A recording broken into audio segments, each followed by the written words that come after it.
नमस्कार, जियो health news में आपका स्वागत है। मेरे रोशनी सिंह के साथ और आइए देखते हैं प्रमुख खबरें।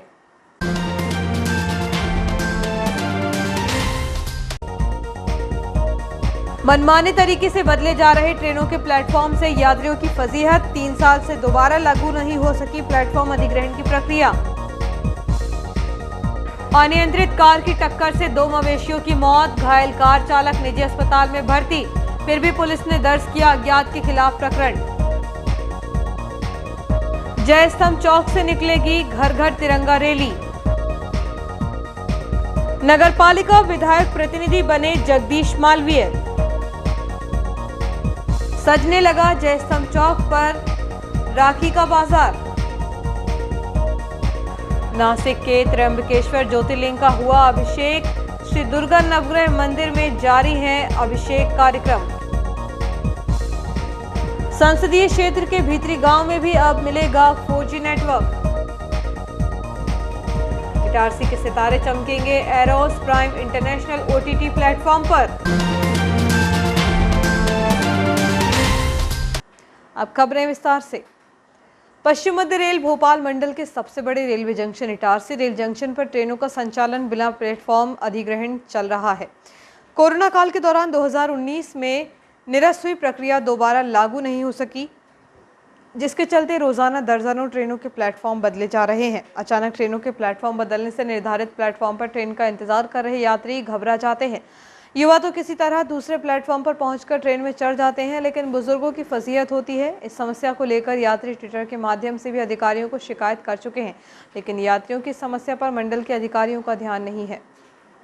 पश्चिम मध्य रेल भोपाल मंडल का सबसे बड़ा और देश का प्रमुख रेलवे जंक्शन इटारसी माना जाता है, जहां से प्रतिदिन 2 सैकड़ा ट्रेनें गुजरती हैं। सभी दिशाओं की ट्रेनें इटारसी से मिलने के कारण यहां यात्रियों का भी दबाव होता है, लेकिन अधिकांश ट्रेनें ऐसी हैं जिनके प्लेटफॉर्म पर अचानक परिवर्तन कर दिया जाता है।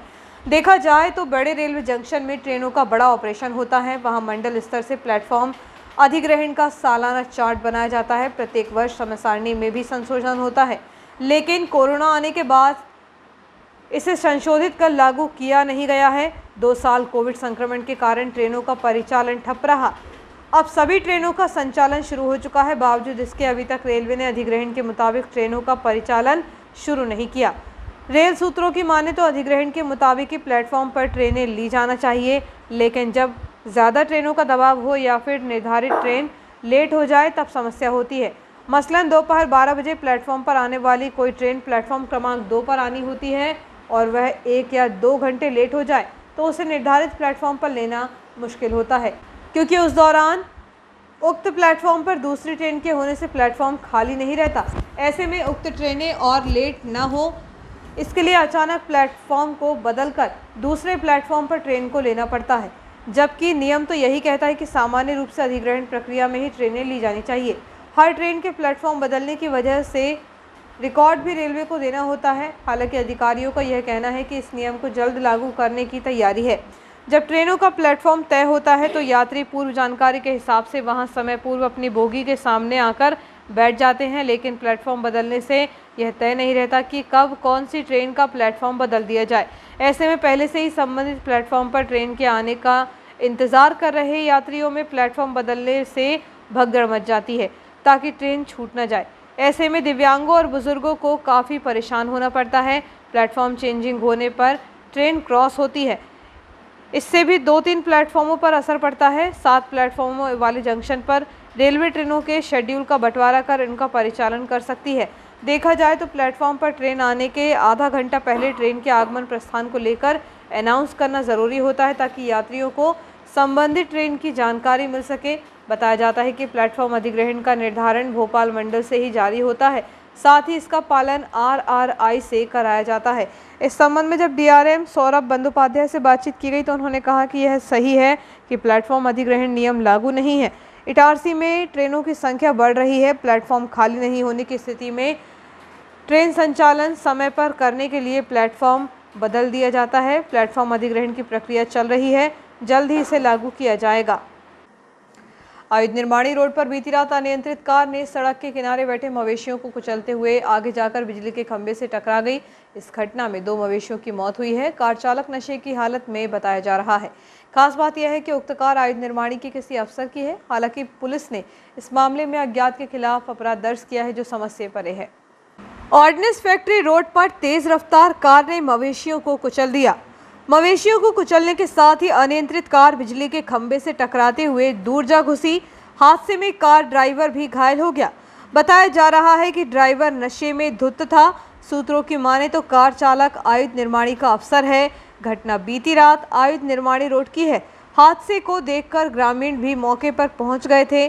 ग्रामीणों के मुताबिक चालक पूरी तरह होश में नहीं था। लापरवाही से गाड़ी चलाने से 2 मवेशियों की मौत हुई, जिससे ग्रामीण आक्रोशित हो गए।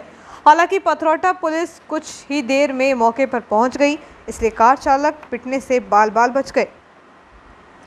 घायल को इटारसी अस्पताल के निजी अस्पताल में भर्ती कराया गया है। हादसे को देखते हुए माना जा रहा है कि कार की स्पीड काफी तेज थी। खंबे से टकराने के कारण कार भी क्षतिग्रस्त हुई है। इधर मृत मवेशियों को पुलिस ने ट्रैक्टर ट्रॉली में रख थाने लेकर आए, जिनके शव को पोस्टमार्टम सुबह पशु चिकित्सक द्वारा किया गया। फिलहाल पुलिस ने अज्ञात के खिलाफ अपराध दर्ज किया है, जबकि कार चालक घायल हुआ है, उसका उपचार भी जारी है।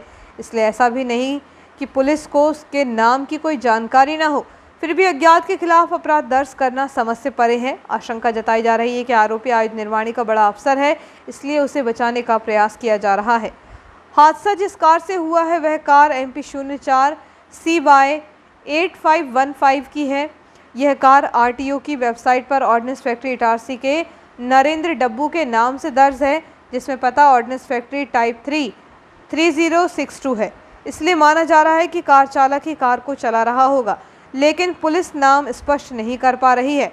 इस संबंध में पथरौटा थाना प्रभारी प्रवीण सिंह चौहान ने बताया कि उन्होंने कहा है कि वह भोपाल में है। घायल का इलाज निजी अस्पताल में चल रहा है।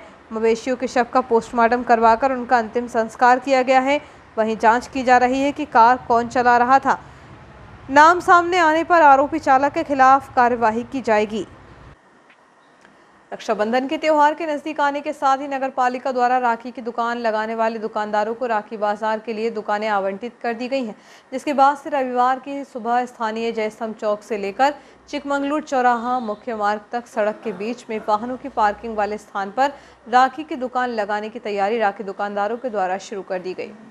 सूत्रों की माने तो रविवार की सुबह नगर पालिका की एक टीम के द्वारा पहुंचकर राखी दुकानों को व्यवस्थित कराने का कार्य किया गया है, जिसके बाद से राखी की दुकान लगाने वाले दुकानदारों ने अपनी दुकानें लगाना शुरू कर दिया है, जो कि शाम तक कतारबद्ध तरीके से लगाई जा चुकी थी, जहां आगामी 1-2 दिन में राखी का बाजार सज जाएगा। इस संबंध में नगर पालिका के सहायक इंजीनियर मुकेश जैन ने बताया कि राखी बाजार के लिए चिन्हित किए गए जयस्तंभ चौक से लेकर चिकमंगलूर चौराहे तक पर लगभग 1 सैकड़ा दुकानें आवंटित की गई हैं, जहां पर इस बार राखी का बाजार लगेगा।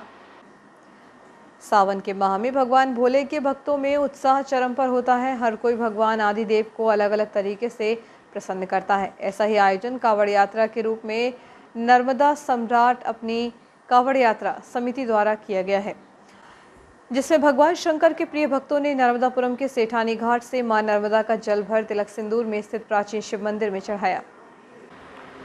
समिति व यात्रा के संयोजक संदीप गौर ने बताया कि हमारी यह कावड़ यात्रा पिछले कई वर्षों से चली आ रही है। कुछ लोगों के साथ शुरू हुई इस यात्रा ने आज बहुत बड़ा रूप ले लिया है। आने वाले वर्षों में हम इससे और अधिक लोगों को जोड़ेंगे। समिति के संरक्षक डॉक्टर राजेश शर्मा ने कहा कि हमारी परंपरा में ऐसे आयोजनों का बहुत महत्व है। क्या छोटा क्या बड़ा, हर वर्ग का प्रतिनिधित्व करने वाला सब कुछ भूलकर भगवान आदिदेव के भक्त का रूप धारण कर लेता है और सब शिवमय होकर आराधना करते हैं। सामाजिक संरचना का हर भाग मोती की माला की तरह एक सूत्र में बंध जाता है। संदीप गौर व उनकी मित्र मंडली द्वारा शुरू किए गए इस कावड़ यात्रा के आयोजन में सहभागी होना गौरव का विषय है। कावड़ यात्रा में बड़ी संख्या में श्रद्धालु भोलेनाथ के भक्त उपस्थित रहे। सेठानी घाट से शुरू हुई यह यात्रा तिलक सिंदूर में भगवान भोले के अभिषेक के साथ पूर्ण हुई। श्रावण पुत्रदा एकादशी सोमवार 8 अगस्त 2022 को है। एकादशी तिथि प्रारंभ 7 अगस्त 2022 को सुबह 11:50 से होगी और 8 अगस्त 2022 को रात 9 बजे संपन्न होगी। व्रत पारण का समय 9 अगस्त 2022 को सुबह 6:07 से सुबह 8:42 तक रहेगा। मान्यता है कि पुत्र सुख की प्राप्ति के लिए पुत्रदा एकादशी व्रत रखा जाता है। जिन लोगों को संतान की प्राप्ति नहीं होती उनके लिए पुत्रदा एकादशी लाभकारी मानी जाती है। धार्मिक मान्यताओं के अनुसार इस एकादशी का व्रत रखने से भगवान विष्णु की खास कृपा होती है। इस दिन भगवान का अधिक से अधिक ध्यान रखें। शिवालयों में रुद्राभिषेक के साथ हर हर महादेव के जयकारे गूंजेंगे। चतुर्थ सोमवार होने के कारण जगह जगह पार्थिव शिवलिंग की पूजा की जाएगी। भगवान विष्णु को शिवजी ने प्रसन्न होकर सुदर्शन चक्र प्रदान किया था। मंगल प्रदोष व्रत प्रदोष काल मुहूर्त 9 अगस्त 2022 को शाम 7:06 से रात्रि 9:14 तक पूजा होगी। मंगलवार होने के कारण हनुमान मंदिरों में भक्तों की भीड़ उमड़ेगी। इस अवसर पर नगर में विभिन्न स्थानों में स्थित शिवालय एवं मंदिरों, जिनमें प्रमुख रूप से पूड़ी लाइन स्थित प्राचीन शिव मंदिर, रेलवे स्टेशन के सामने स्थित हनुमान मंदिर, तीन बंगला क्षेत्र में स्थित पशुपतिनाथ मंदिर, तेरवी लाइन स्थित नागेश्वर मंदिर, गांधीनगर क्षेत्र स्थित बालाजी मंदिर, पीपल मोहल्ला क्षेत्र से पशुपतिनाथ धाम मंदिर के साथ ही अन्य मंदिरों एवं दूरस्थ क्षेत्र स्थित शरद देव बाबा एवं तिलक सिंदूर शिव धाम में विशेष पूजन अर्चन शिव भक्तों के द्वारा किया जाएगा। सावन का महीना भगवान भोलेनाथ की आराधना का सबसे सर्वोत्तम समय माना जाता है। इस बार सावन माह के चौथे और अंतिम सोमवार को विभिन्न स्थानों में स्थित शिवालयों एवं अन्य धार्मिक स्थलों के साथ ही घरों घर भगवान भोलेनाथ के जयघोष के साथ विशेष पूजन अर्चन किया जाएगा। नगर पालिका में भाजपा के वरिष्ठ नेता जगदीश मालवीय को विधायक प्रतिनिधि नियुक्त किया गया है। क्षेत्रीय विधायक डॉक्टर शीता शरण शर्मा द्वारा नगर पालिका में अपने विधायक प्रतिनिधि के रूप में वरिष्ठ भाजपा नेता जगदीश मालवीय की नियुक्ति की है। नवनियुक्त विधायक प्रतिनिधि श्री मालवीय द्वारा आभार माना गया है। वहीं इनके इष्ट मित्रों ने उन्हें बधाई प्रेषित की है। कावेरी स्ट्रीट स्थित दुर्गा मंदिर परिसर में विगत दिनों 46 मरीजों की मधुमेह की निःशुल्क जांच लॉयंस क्लब इटारसी मेत्री द्वारा की गई। इस शिविर में डायबिटीज के 9 नए मरीज बढ़ी हुई शुगर लेवल के साथ सामने आए। जो मधुमेह के नए मरीज थे उन्हें डॉक्टर लॉयन राकेश बत्रा द्वारा जांच उपरांत समझाइश दी गई। डाइट चार्ट भी बताया गया और दवाइयां लिखकर दी गई। मॉर्निंग वॉक व व्यायाम, योगा, एक्सरसाइज की भी डॉक्टर ने उन्हें सलाह दी। इस मौके पर क्लब अध्यक्ष लॉयन निशा दर्डा, कोषाध्यक्ष सरिता अग्रवाल, लॉयन सरिता अंजीव अग्रवाल, लॉयन शीला जैन, उषा कश्यप सहित कॉलोनी के कई साथीगण उपस्थित थे। टेक्नीशियन ललित मालवीय ने सभी मरीजों की मधुमेह की जांच की। श्री दुर्गा नवग्रह मंदिर में नासिक के त्र्यंबकेश्वर ज्योतिर्लिंग का रविवार को अभिषेक हुआ है। इस अवसर पर मुख्य आचार्य पंडित विनोद दुबे ने कहा कि नासिक के पास स्थित त्र्यंबकेश्वर मंदिर का निर्माण नाना साहेब पेशवा ने कराया था। यहाँ प्रति सोमवार को भगवान भोलेनाथ की पालकी निकाली जाती है। पंडित दुबे ने कहा कि त्र्यंबक नगर समुद्री सतह से 2500 फुट की ऊंचाई पर बसा हुआ है। यह पवित्र तीर्थ पर्यावरण की दृष्टि से बहुत उपयुक्त स्थान है।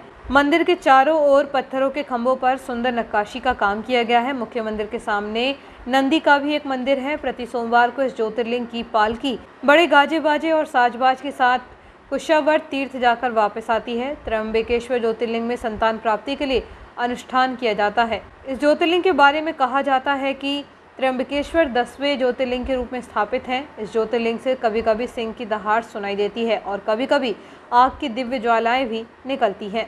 श्री दुर्गा नवग्रह मंदिर में महिलाओं एवं पुरुषों ने भगवान त्र्यंबकेश्वर अभिषेक कर पुण्य लाभ प्राप्त किया। श्री दुर्गा नवग्रह मंदिर ने कम समय में प्रतिष्ठा अर्जित की है और यहाँ पर हिंदुओं के पवित्र धार्मिक आयोजन होते रहते हैं। इस मंदिर के आयोजनों की विशेषता यह है कि किसी भी धार्मिक कार्यक्रम के लिए चंदा गड्डी बाजार में नहीं चलती। ज्योतिर्लिंग अभिषेक के लिए श्रद्धालु उपस्थित हुए और भगवान भोलेनाथ का बेलपत्ती, धतूरा और भांग से अभिषेक किया।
वक्त है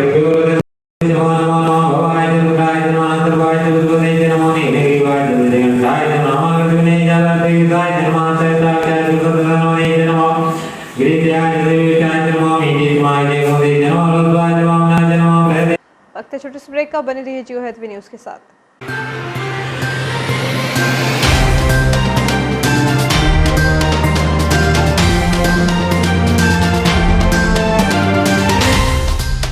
आपका विश्वसनीय चंचल ज्वेलर्स अब नए शोरूम में गोल्ड प्लेटेड आभूषणों एवं नए डायमंड ज्वेलरी के साथ 1 ग्राम और 2 ग्राम वाली सोने की 4 चूड़ियां एवं कंगन, 1 ग्राम और 2 ग्राम वाला सोने का मंगलसूत्र, हार, करदौना, चैन, झुमके, बाजूबंद और सभी प्रकार के गहने, डायमंड सेट एवं एंटिक ज्वेलरी और फैंसी ज्वेलरी का अनुपम संग्रह।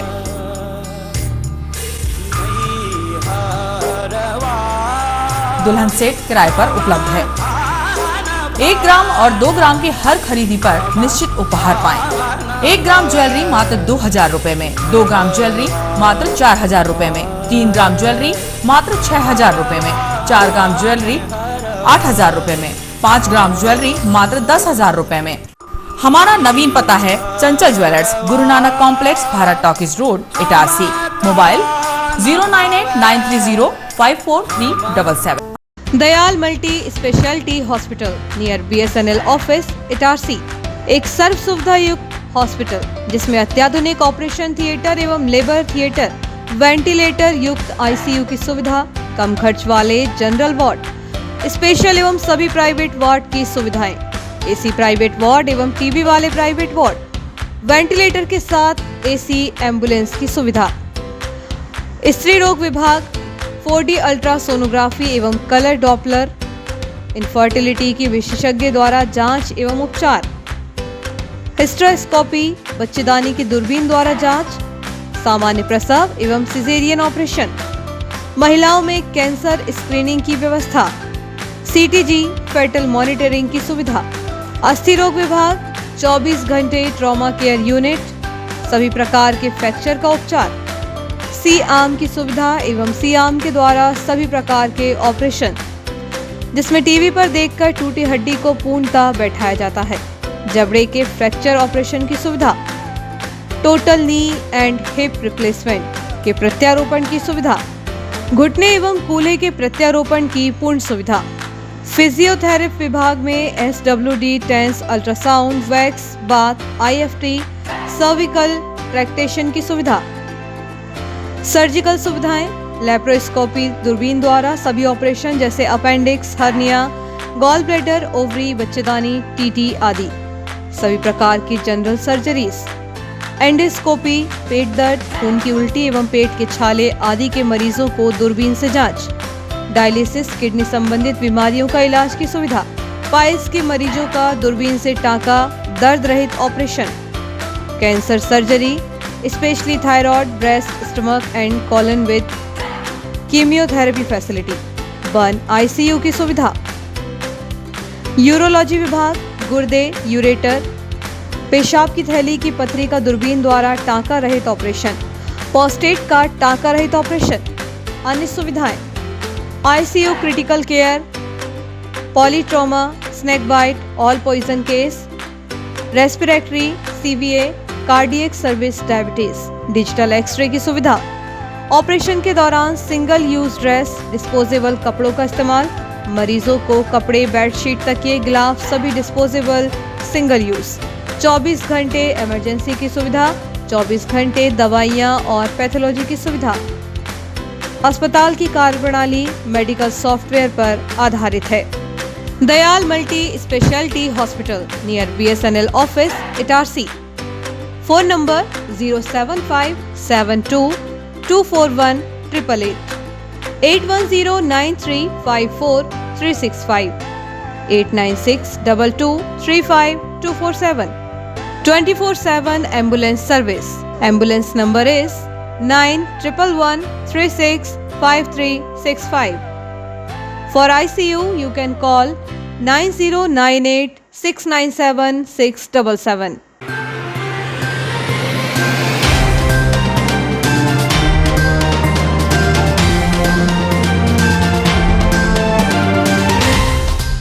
ब्रेक के बाद समाचारों में एक बार फिर आपका स्वागत है। कार्यक्रम में सर्वसम्मति से समाज के युवाओं द्वारा जिला प्रभारी व नगर अध्यक्ष नंदलाल भगोरिया एवं जिला अध्यक्ष महेश बात्री की अनुमति से अखिल भारतीय युवा धोबी महासंघ इटारसी जिला नर्मदापुरम का गठन किया गया, जिसमें संगठन के विभिन्न पदों पर समाज सेवी युवाओं को मनोनीत किया गया है, जो कि धोबी समाज के पुनरुत्थान के लिए काम करेंगे। संगठन के सभी पदाधिकारियों को हार्दिक शुभकामनाएं एवं बधाई। इसमें मुख्य रूप से संगठन का अध्यक्ष संजय मालवीय को बनाया गया है। सोमवार की दोपहर 12 बजे प्रशासन द्वारा तिरंगा रैली निकाली जाएगी, जिसमें प्रशासनिक विभागों के अधिकारी, कर्मचारी, जनप्रतिनिधि, व्यापारी, स्कूली बच्चे, शहर के नागरिकों के साथ पुलिस विभाग के स्थानीय अधिकारी एवं कर्मचारी शामिल रहेंगे। सोमवार की दोपहर 12 बजे प्रशासन द्वारा निकाली जाएगी तिरंगा रैली। रैली में प्रशासनिक विभागों के अधिकारी, कर्मचारी, जनप्रतिनिधि, व्यापारी, स्कूली बच्चे, शहर के गणमान्य नागरिकों के साथ पुलिस विभाग के स्थानीय अधिकारी एवं कर्मचारी शामिल होंगे। स्थानीय जयस्तंभ चौक से दोपहर 12 बजे तिरंगा रैली शुरू होगी, जो जयस्तंभ चौक होते हुए रेस्ट हाउस, विधायक डॉक्टर शीतल शर्मा के निवास के सामने से होते हुए भारत टॉकीज सराफा बाजार से घूमते हुए जयस्तंभ चौक पर पहुंचेगी, जहां तिरंगा रैली का सम्मान होगा। एसडीएम मदन सिंह रघुवंशी ने शहर के लोगों से अपील की है कि तिरंगा रैली में अधिक से अधिक संख्या में शामिल होकर रैली को भव्यता प्रदान करें। हमारे देश में अमृत महोत्सव के अंतर्गत आज़ादी के 75वीं साल मनाई जा रही है। उस कार्यक्रम में इस बार पूरे एक सप्ताह का जो है हम उत्सव मनाएंगे, आज़ादी का उत्सव मना रहे हैं। और 11 अगस्त से लेकर 17 अगस्त तक हर घर में झंडा फहराया जाएगा, हर ऑफिस में, हर संस्थान में झंडा फहराया जाएगा। और ये उसको उत्सव के रूप में कुछ कार्यक्रम भी करेंगे, सांस्कृतिक कार्यक्रम भी होंगे, दूसरे जो है अपने लेवल पर निबंध प्रतियोगिताओं से लेकर सारी रैलियाँ निकल रही हैं, प्रभात फेरी निकल रही हैं। तो इसके लिए हमने एक प्लान किया है बड़े स्तर पर जो है लोगों में जागृति लाने के लिए कि 8 तारीख को दोपहर में 12 बजे एक शहर के समस्त मतलब बड़े स्कूल के जो बड़े बच्चे हैं उनकी, कॉलेज की, जनप्रतिनिधियों की, आंगनबाड़ी और पुलिस और प्रशासन के सभी लोग जो है मिलकर के एक बड़ी रैली इसको निकालें। हाँ, बैंड बाजे भी उसमें साथ में रखें। कुछ जो है एक आध झांकी भी हम बना के रखना चाहते हैं कि झांकी उसमें आज़ादी के मतलब भारत माता की कोई झांकी बना सकते हैं। इस तरह से एक बड़ा आयोजन हम चाहते हैं। और तो इसमें सभी लोगों से, जनप्रतिनिधियों से और जनता से, आम आदमी से अपील है कि इस रैली में सभी लोग जुड़ें। एक हमारे नाम इटारसी का हमारा नाम होना चाहिए कि हमने एक जागरूकता के लिए इतनी बड़ी रैली निकाली और लोग उत्साह से फिर जो है 11 तारीख से लेके अपने घरों में, अपने संस्थानों में, अपनी दुकानों में वो झंडे लगाएं। ये मेरी अपील है। वार्ड 18 में 1 से 7 अगस्त तक विश्व स्तनपान सप्ताह आंगनवाड़ी में मनाया गया है। इस दौरान प्रथम दिवस रैली, द्वितीय दिवस मंगल दिवस, तृतीय दिवस स्तनपान संबंधी वेबिनार दिखाया गया। इस अवसर पर नवनिर्वाचित वार्ड पार्षद Shrimati Geeta Patel, Sky Life Trust अध्यक्ष श्रीमती रीना तिवारी, अटल बाल पालक शीतल तिवारी, करुणा तिवारी, महिला बाल विकास पर्यवेक्षक श्रीमती दीप्ति शुक्ला उपस्थित रहीं। इस अवसर पर पौष्टिक आहार प्रदर्शनी के माध्यम से बच्चों एवं परिवार का भोजन कैसा होना चाहिए की जानकारी दी गई। पर्यवेक्षकों द्वारा बताया गया कि मां का दूध अमृत समान है, जो जन्म के तुरंत बाद 1 घंटे के अंदर बच्चे को पिलाया जाए, जो बच्चे को रोग प्रतिरोधक क्षमता को बढ़ावा देता है एवं बीमारियों से बचाता है। इस दौरान 7 बालक एवं बालिकाओं को सम्मानित किया गया। वहीं फ्रेंडशिप बैंड वार्ड पार्षद एवं अन्य अतिथियों को आंगनवाड़ी कार्यकर्ताओं द्वारा बांधे गए एवं सुपोषित वार्ड का संकल्प लिया गया।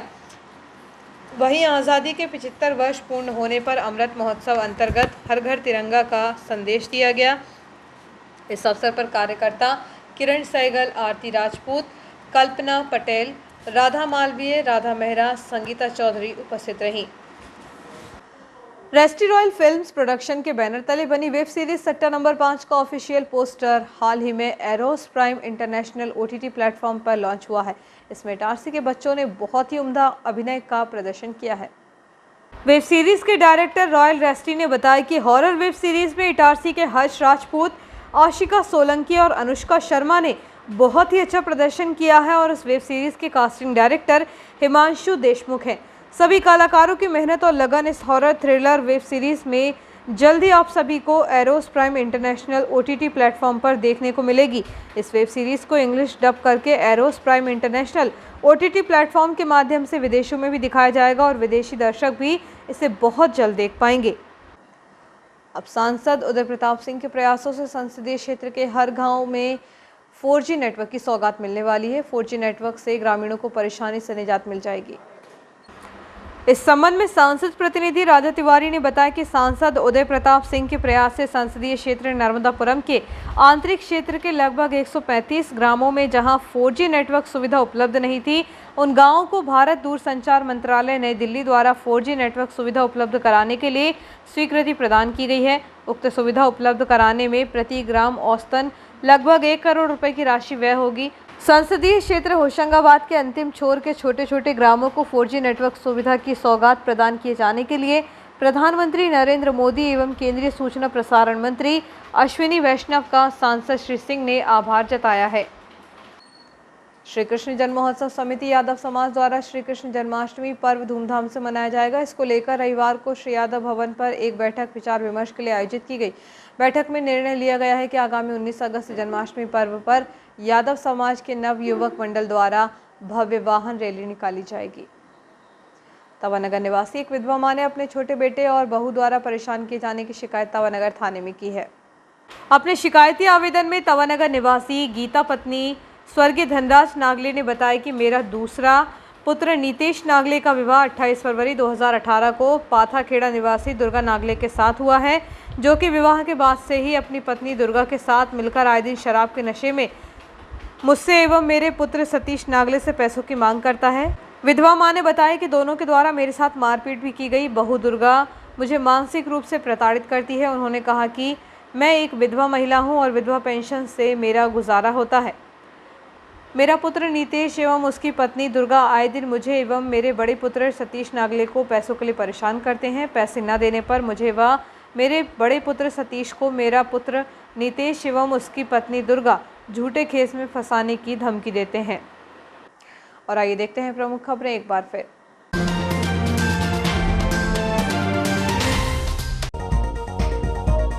मनमाने तरीके से बदले जा रहे ट्रेनों के प्लेटफॉर्म से यात्रियों की फजीहत। 3 साल से दोबारा लागू नहीं हो सकी प्लेटफॉर्म अधिग्रहण की प्रक्रिया। अनियंत्रित कार की टक्कर से 2 मवेशियों की मौत, घायल कार चालक निजी अस्पताल में भर्ती। फिर भी पुलिस ने दर्ज किया अज्ञात के खिलाफ प्रकरण। जय स्तंभ चौक से निकलेगी घर घर तिरंगा रैली। नगरपालिका विधायक प्रतिनिधि बने जगदीश मालवीय। सजने लगा जय स्तंभ चौक पर राखी का बाजार। नासिक के त्र्यंबकेश्वर ज्योतिर्लिंग का हुआ अभिषेक। श्री दुर्गा नवग्रह मंदिर में जारी है अभिषेक कार्यक्रम। संसदीय क्षेत्र के भीतरी गांव में भी अब मिलेगा 4G नेटवर्क। इटारसी के सितारे चमकेंगे Eros Prime International OTT platform पर। इस बुलेटिन में इतना ही। आगे दीजिए। नमस्कार।